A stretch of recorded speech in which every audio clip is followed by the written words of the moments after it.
There have been quite a few iterations of the Gotei 13 throughout the story of Bleach, and with each version of the Gotei 13 we have different captains leading the respective divisions. The captains of the Gotei 13 arguably experience the most dynamic shifts in all of the series, from captains defecting to enemy factions, or some captains who literally die, and thus these lost members end up being replaced by all new captains. Even the existing captains within the Gotei 13 have grown significantly more powerful than what they appeared to be at the start of the series. I think it's safe to say that the Gotei 13 changes the most out of all of the groups that we see within Bleach. This is primarily because we spend so much time with them. 10 years after the end of the 1000-year Blood War arc, we have an unrecognizable version of the Gotei 13. In comparison to the group that we were initially introduced to in the story, this revamped version of the Gotei 13 differs not only in its roster, but also in the power scale of its members compared to their initial introductions. Despite these dramatic transformations, there's a prevalent belief that this iteration of the Gotei 13 is the weakest that the group has ever been. But are comments like this actually true? Well, in this video, I want to answer this question. I'll be breaking down the growth of power for each of the captains of the Gotei 13 and combining the power levels of the respective captains in order to paint a picture of how powerful the current captains actually are. So make sure that you stick around until the end of this video, as I'll be speaking about the most powerful captains within the latest version of the Gotei 13. So without further delay, here is my video on the highly debated topic of how strong are the current captains of the Gotei 13.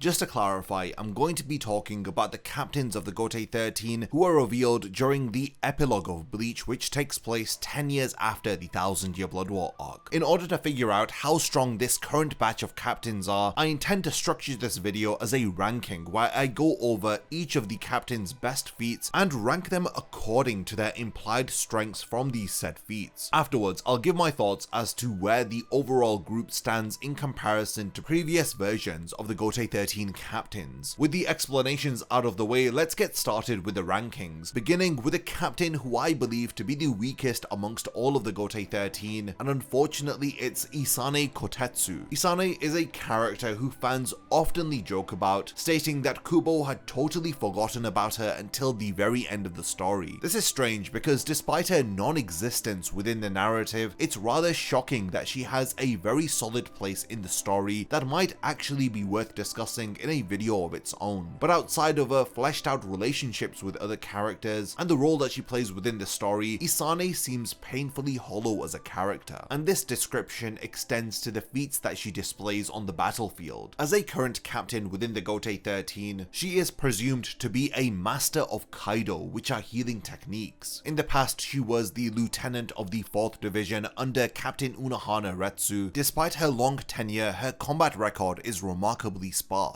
It is ironic that one of her most memorable moments in combat was when she was defeated by a bare-handed Ichigo during the Soul Society arc. Isane's Zanpakuto Itegumo, meaning frozen cloud, remains shrouded in mystery, though its name alludes to it having some sort of ice-type abilities. It would be fascinating if this were the case, as there are now 3 ice users within the captains of the Gotei 13. So I'm excited to see how Kubo is going to make her stand out in comparison to Rukia and Hitsugaya. Throughout the 1000-year Blood War arc, Isane performs no real substantial feats aside from her medical duties, which the anime went through great lengths to show us via some anime exclusive scenes where we see her diligently executing her role. So unfortunately, Isane remains sorely underwhelming throughout the final arc of the manga, and we learn nothing about her powers. Her lack of impressive feats in combat are made much worse by the fact that she's also replacing Unohana, who was definitely one of the oldest and strongest captains in the entire history of the Soul Society. So it's an understatement to say that Isane is a massive downgrade from Unohana, and it leads me to believe that she may well be filling the spot for a more suitable captain to take over the role, similar to how Hisagi was filling in for Tozen after he had defected with Aizen. The question remains, is Isane's current position a matter of necessity due to a lack of a suitable replacement, or has she genuinely grown into a captain class Shinigami who deserves deserves to lead their own division within the Gotei 13, considering the insane jumps in power that some Bleach characters can make if they have been given enough time. I wouldn't count Isane out just yet, as it's been well over 10 years since we had seen her on the battlefield, so I would like to think that she has grown quite substantially in that time. As things stand at present, with her full capabilities still unknown and her Zanpakuto largely remaining a mystery, she's unfortunately going to have to take the position of the weakest captain in the current iteration of the Gotei 13. Falling into a similar situation to Isane's, our captain ranked in the 12th position as the second weakest is none other than Tetsuzaimon Iba. He is yet another newly delegated captain that we see at the end of Bleach, and again, in terms of his powers and abilities, they remain largely unexplored. His presence during the 1000-Year Blood War arc was similar to Isane's, as it's more about his role that he plays in developing Komamura's character, as opposed to him demonstrating any real combat skills. Unfortunately, he was just about as invisible as Isane within the story, and among the male lieutenants, he probably gets the least screen time out of all of them. I could even say that Atao Rindo, who was introduced during the No Breathes from Hell one-shot chapter, already has more impressive showings than Iba, who we've actually gotten literally nothing from. The most that we can piece together about his power level is that he's at the very least within the same ballpark as Soul Society arc Ikaku. This is because the two of them are shown to be sparring partners and are heavily implied to be equals. While I'm sure that we can all agree this is definitely a better starting point than what Isane had, unfortunately it's still really nowhere near the levels of power that a captain class Shinigami should have. Similar to Isane, we don't really see Iba demonstrate any impressive levels of strategic prowess or intelligence, so it's not even a point of consideration here. His Zanpakuto abilities also remain a complete mystery, since we don't even know its name, so we can't even theorize on its abilities like we could do for Itegumo. We can also deduce that unlike Isane, Iba has a far less impressive aptitude for Kido and Kaido, since he might be a part of the Squad 11 school of thought where physical fighting is considered the best way of combat, despite him not being a member of the 11th division himself. So taking everything into consideration that we know about Iba, it is difficult to even consider him as a suitable replacement for Captain Komamura. While Komamura was certainly no powerhouse, he was still a significantly more powerful character than Iba. So once again, Iba falls under the same umbrella as Isane, where I'm hoping that the upcoming Hell arc will show off the full scope of their abilities and give both of these characters the much needed screen time so that they can show off the fruits of their labor over the 10-year time skip, where we probably get to see their Shikai or even their Bankai, which would make it a lot easier for us to rank them as captains, as opposed to the situation that we are in now, where we are debating if they're even worthy of their positions as captains. In the 11th spot, and rounding off our bottom 3 captains, is another newly appointed captain, which is Lisa Yadomaru. I really hate to do this to her, but she's also suffering from the same problem as Iba and Isane, though we at the very least know that she's stronger than the average Shinigami, and she has demonstrated that she was able to fight off Ichigo in his holified state for a fair amount of time. Though it is difficult to tell how much power this version of Ichigo had, but considering the Vizards were willing to go all out against holified Ichigo, he was definitely powerful enough for it to matter. In combat against Aizen's Vastolore army, Lisa finds herself battling against Haribel. Lisa showcases her skills, however this wasn't a solo battle, since she was backed up by Hitsugaya and Hiyori, so it's difficult to scale her directly to Haribel in this situation. During the 1000-Year Blood War arc, she's unfortunately off-screen for a fair amount of time, and is only shown along with Hiyori fulfilling some non-combative roles for Urahara. We do briefly see her with the other Vizards as they attempt to put up a fight against Gerard Valkyrie, and it really doesn't end well for the group, so the less that we say about this the better. Lisa is severely lacking in combat feats and in general feats overall, so it's hard to quantify how strong she is aside from her presumed superiority to the average lieutenant tier captain within the story. Also, it's safe to assume that she's of average intelligence, so it's not really one of her selling points either. The reason that I have ranked her lower than the other Vizard captains is because prior to them being holified, she was a lieutenant tier Shinigami, and considering Hiyori, who was another lieutenant tier at the time, who is implied to be one of the weaker Vizards, I think that the same could be the case for Lisa. While it's possible that she may have grown significantly stronger during the 10-year time skip, there isn't really enough reason to assume that she has grown more powerful than characters characters that she was weaker than before the time skip, which is why I feel placing her as the 11th strongest captain is probably the most appropriate position for her. Breaking into the top 10, we have the next captain, who is none other than Soifon. This is somebody that I honestly wished I could have put a bit higher, but unfortunately I couldn't find any reasons to prop her up any higher in this ranking. Being the most experienced captain that we've encountered on this list thus far, Soifon is more than worthy of being a captain class Shinigami. Her skills as an assassin and her deadly Zanpakuto abilities make her a formidable captain in her own right. She's also far more strategically inclined than the captains that have been ranked below her. Though she can be pretty brash sometimes, she can also work well with others when she needs to. This is best exemplified in her battle against Baragon during the Fake Karakura Town arc, where she coordinates incredibly well with Hachi in order to defeat this deadly Espada. And unlike the captains that we've talked about before her, she gets a fair bit of love in the final arc that, while definitely gives her some new feats to talk about as well as boosts in her power, I don't think that it's enough to rank her above any of the other captains. At the very least, we can cope our way through this by saying that Soifon of today is better than Soifon of yesterday, which is the best way to reconcile the fact that her power-ups didn't radically alter her overall relevance in comparison to her peers. During the final arc of the manga, after her Bankai is stolen by BG9, Soifon dedicates herself to refining her Shunko technique, which she is successfully able to perfect. This allows her to put up a decent fight against BG9 before she gets humiliated once again. I think that I've aired my views on this fight quite vocally in my video on it, so I'll try not to rant about it here, but this might actually be one of the most inconsequential power-ups in the entire story. At least we can argue that it was enough to stall BG9 long enough for Urahara to send the shadow infiltration pills so that she could regain her Bankai. As a result, we can determine that Soifon does get notably more powerful, but at the same time it felt like a power-up that was at most on par with her Bankai. And not to mention that the new powers that she acquires cannot be used in conjunction with her Bankai, so it's merely just an alternative means for her to fight. While yes, it is an improvement, it does very little to redefine Soifon's place amongst the hierarchy of captains. In the number 8 spot, we have Rose Otoribashi, the second Vizard captain in this ranking list. It is quite a challenge to scale this character because there's a lot of complexity and nuance involved with it. On the battlefield, Rose demonstrates remarkable prowess,